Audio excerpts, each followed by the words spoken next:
Welcome guys to my YouTube channel. So today we are going to do this question paper. It's a paper that was written in 2018 International GCSE Physics paper 1. So most of the questions that we're going to do, we'll get them from this paper. If you want me to send you the link of this paper, just leave a comment on the comment section. Please remember to like and subscribe. Good.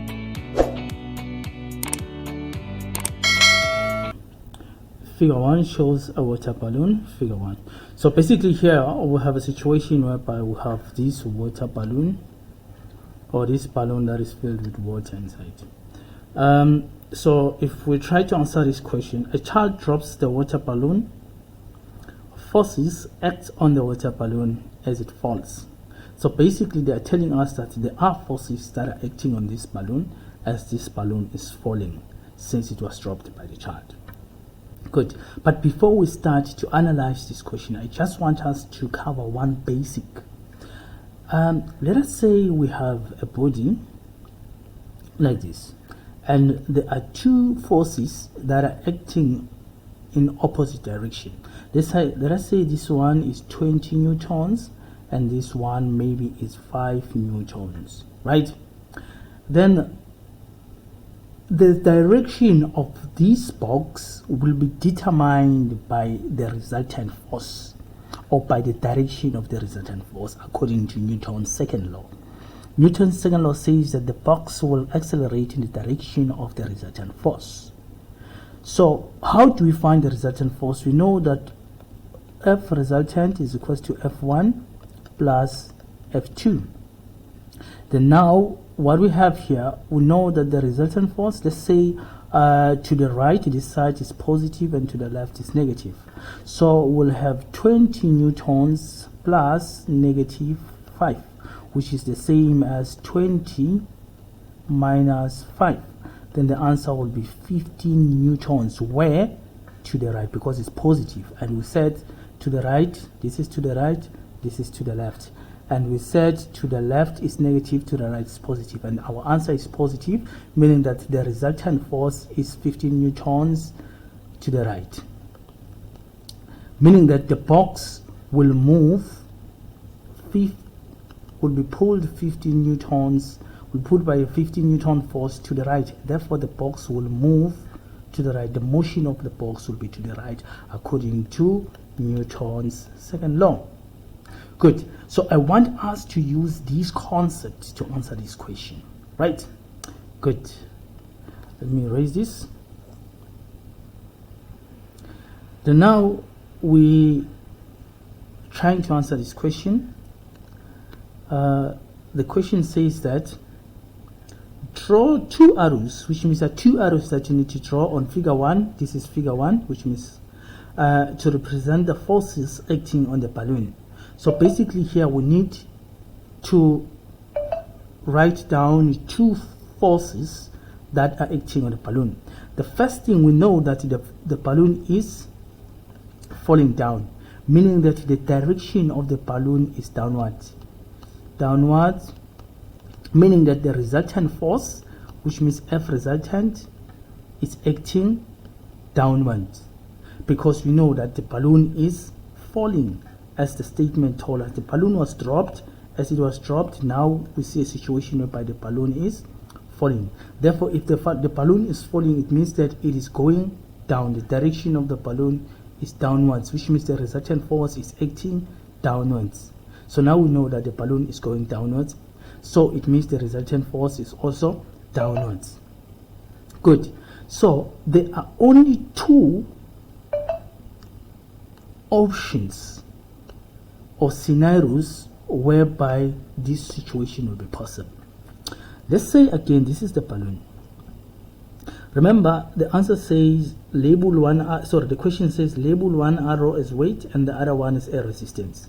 Good. We know that air resistance, as the balloon is falling down, air resistance will oppose the motion of the balloon. Since the balloon is falling down, which means it's moving downwards, therefore the air resistance will be opposing, because it resists the motion of the balloon.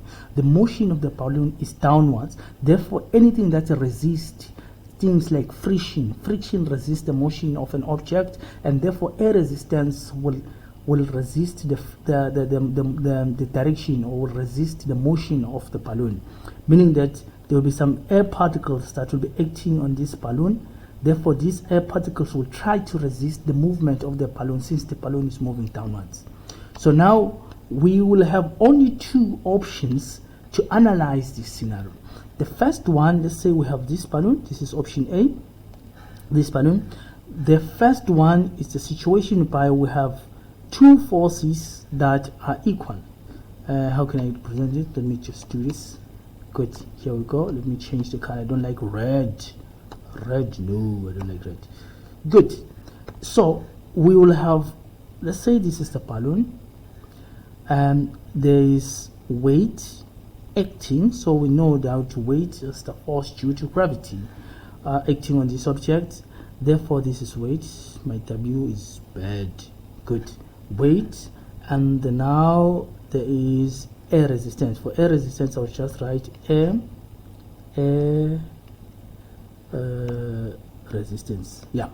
So now, if you notice the magnitude of these two arrows, it's almost similar. I want us to assume that the magnitude of these two arrows are similar, which means, for example, let's say if it's 5 newtons, this one's 5 newtons.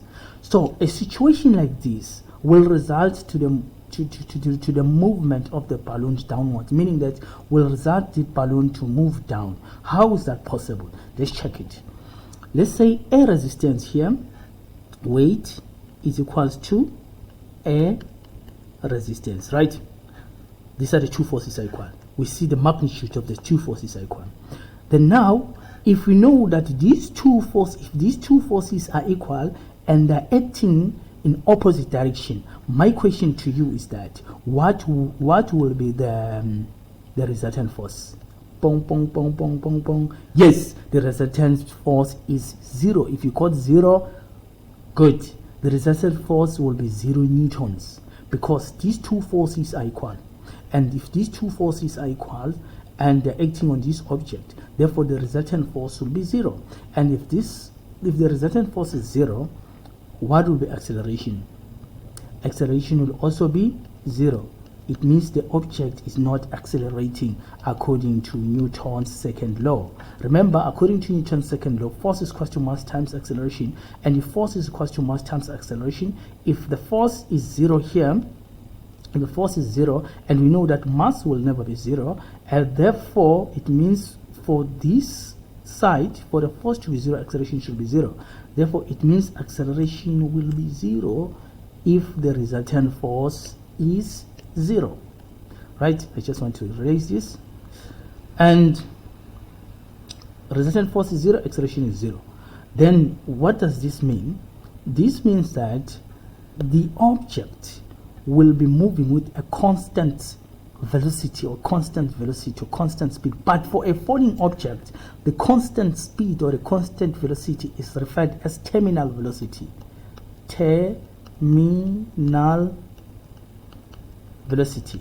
It means that this object is not accelerating, but it is moving with a constant speed. It is moving with a constant velocity while it's falling. And the term to define this constant speed or the constant velocity of a free falling object or of a falling object is referred as terminal velocity. It means, yes, even if these two forces are equal, even if these two forces are equal, the object will be moving downwards due to terminal velocity. Right? Good.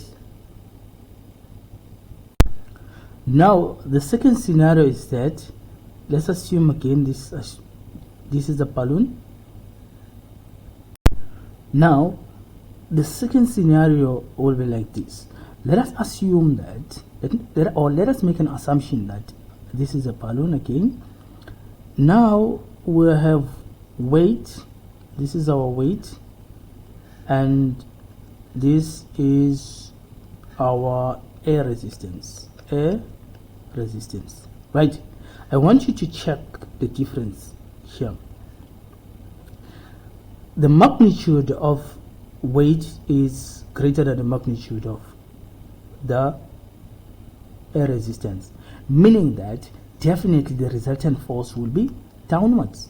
Weight here is greater than air resistance. Therefore, there's a possibility that this object will definitely fall, or this object will definitely move downwards, as it is stipulated here that this object will be moving downwards or this object will be falling.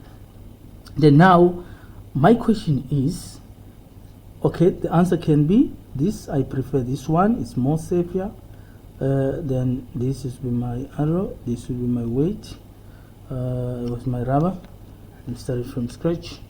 This will be from the dot here. It means you will start drawing the arrow from here, from this dot, and you label.